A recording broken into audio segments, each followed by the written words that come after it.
Salam, selamat pagi sahabat terkasih. Hari ini kita akan merenungkan satu ayat yang sangat kuat. Matius 5 ayat 13. Mari kita baca bersama-sama Matius 5 ayat 13. Kamu adalah garam dunia. Jika garam itu menjadi tawar, dengan apakah ia diasinkan? Tidak ada lagi gunanya selain dibuang dan diinjak orang. Ini bukan sekedar panggilan. Ini adalah identitas. Yesus tidak berkata, "Cobalah menjadi garam." Namun, Dia berkata, "Kamu adalah garam dunia." Sahabat terkasih, ketika Tuhan Yesus berbicara tentang garam, orang-orang pada zaman itu langsung mengerti fungsi garam, yaitu menambah rasa, mengawetkan makanan agar tidak cepat rusak, membersihkan luka, simbol nilai dan harga. Jadi, waktu Tuhan Yesus berkata, "Kamu adalah garam dunia," Dia sedang berkata, hidupmu membawa pengaruh, kehadiranmu menjaga sekitar, sikapmu memberi rasa dan membuat orang mengingat Tuhan. Sahabat terkasih, ada sebuah keluarga yang berkumpul untuk makan malam. Sang ibu memasak sup kesukaan semua orang. Semua tampak sempurna. Kuahnya banyak, sayurnya pas, aromanya harum. Tetapi ketika suapan pertama masuk ke mulut, semua diam. Rasanya hambar. Bukan karena masakannya buruk, tapi karena kurang garam.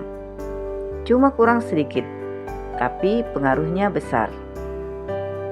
Dan di saat itu ibu berkata, iya, hanya kurang sedikit garam, tapi supnya langsung beda." Di titik itu saya merenung, hidup kita pun begitu. Dunia bisa tampak indah di luar, dengan aktivitas, pekerjaan, pencapaian.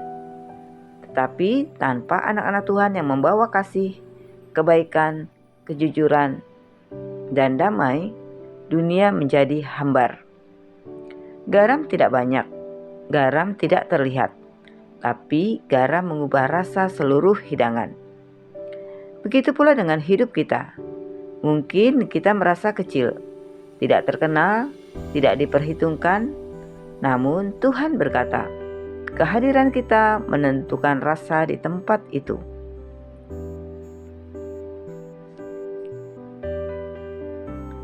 Ada beberapa fungsi garam dan aplikasinya dalam hidup kita. Yang pertama, garam memberi rasa. Kita membawa sukacita dan kebaikan. Ketika kita hadir, atmosfer berubah. Orang lebih tenang, ada damai, ada kejujuran. Pertanyaannya, apakah kehadiran kita membawa suasana lebih baik? Yang kedua, garam mencegah pembusukan. Kita menjaga lingkungan. Dunia ini semakin penuh tekanan, kekacauan, ketakutan, berita negatif, kejahatan yang dianggap normal. Tetapi orang percaya adalah penahan. Ketika kita tetap hidup benar, kita sedang menghambat kehancuran moral. Hidup kita menjadi pagar yang melindungi. Yang ketiga, garam memberi rasa tanpa terlihat. Pelayanan sering terjadi tanpa sorotan. Garam larut dan menghilang, tetapi hasilnya terasa. Begitu pula orang-orang yang dipakai Tuhan. Tidak banyak bicara, tapi menghadirkan kasih. Yang keempat, garam bisa tawar. Garam menjadi tawar bila bercampur dengan kotoran, batu, dan mineral lain. Artinya, ketika orang percaya kompromi, dampaknya hilang. Mari kita tanyakan dalam diri kita masing-masing. Apakah kita masih membawa rasa di tempat kita berada? Apakah karakter kita masih mencerminkan Tuhan? Apakah integritas kita tetap? Sahabat terkasih, ada seorang wanita yang setiap pagi membeli roti di sebuah toko kecil. Dia tidak pernah bicara banyak, hanya tersenyum dan berkata, "Terima kasih, Tuhan memberkati ya." Sampai suatu hari anak pemilik toko berkata, "Bu, mama saya menunggu ibu setiap pagi. Kalau ibu tidak datang, mama sedih." Wanita itu heran. Ia pikir senyumnya tidak berarti apa-apa. Tapi pemilik toko berkata, "Di tengah hidup kami yang berat, senyum ibu menguatkan kami. Ibu sederhana, tapi ibu membawa damai." Dia tidak berkhotbah, tidak hafal ayat, tidak melakukan hal spektakuler, mempengaruhi sekelilingnya dengan senyumnya. Setiap pagi, sedikit tapi mengubah seluruh suasana. Beginilah hidup orang percaya, sederhana tapi berdampak.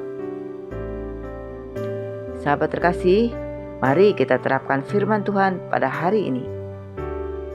Hari ini, mari kita tanyakan kepada Tuhan. Yang pertama, di mana kita perlu membawa rasa Tuhan? Di keluarga, di tempat kerja, di lingkungan yang penuh gosip, di rumah tangga yang sedang letih, di hati yang mulai tawar. Yang kedua, apa kebiasaan kecil yang bisa kita bawa sebagai garam hari ini? Senyum, kata-kata lembut, tidak membalas kejahatan, menolak gosip, memberi penguatan kecil, berdoa untuk orang tanpa diketahui. Sahabat terkasih, Tuhan memanggil kita bukan hanya untuk menjadi baik, tapi menjadi berpengaruh. Mari kita selalu ingat, garam tidak mencari perhatian. Garam bekerja dalam diam, tetapi hasilnya terasa. Kita tidak perlu menjadi sempurna untuk dipakai Tuhan. Kita hanya perlu setia dan terus menjaga hidup kita tetap asin. Sahabat terkasih, mari kita berdoa bersama. Bapa yang Maha Baik, terima kasih untuk pagi ini. Ajari kami menjadi garam di dunia yang tawar. Berikan kami hati yang tetap lembut, karakter yang benar, dan keberanian untuk membawa rasa dimanapun kami berada. Dalam nama Tuhan Yesus Kristus, kami berdoa dan mengucap syukur. Amin. Sahabat terkasih, terima kasih sudah bersama-sama merenungkan firman Tuhan pagi ini. Jika firman ini menguatkan hatimu, jangan lupa untuk klik like, komen, share, dan subscribe ya, supaya semakin banyak orang dikuatkan oleh firman Tuhan. Sampai jumpa di renungan pagi berikutnya. Selamat beraktivitas. Tuhan Yesus memberkati.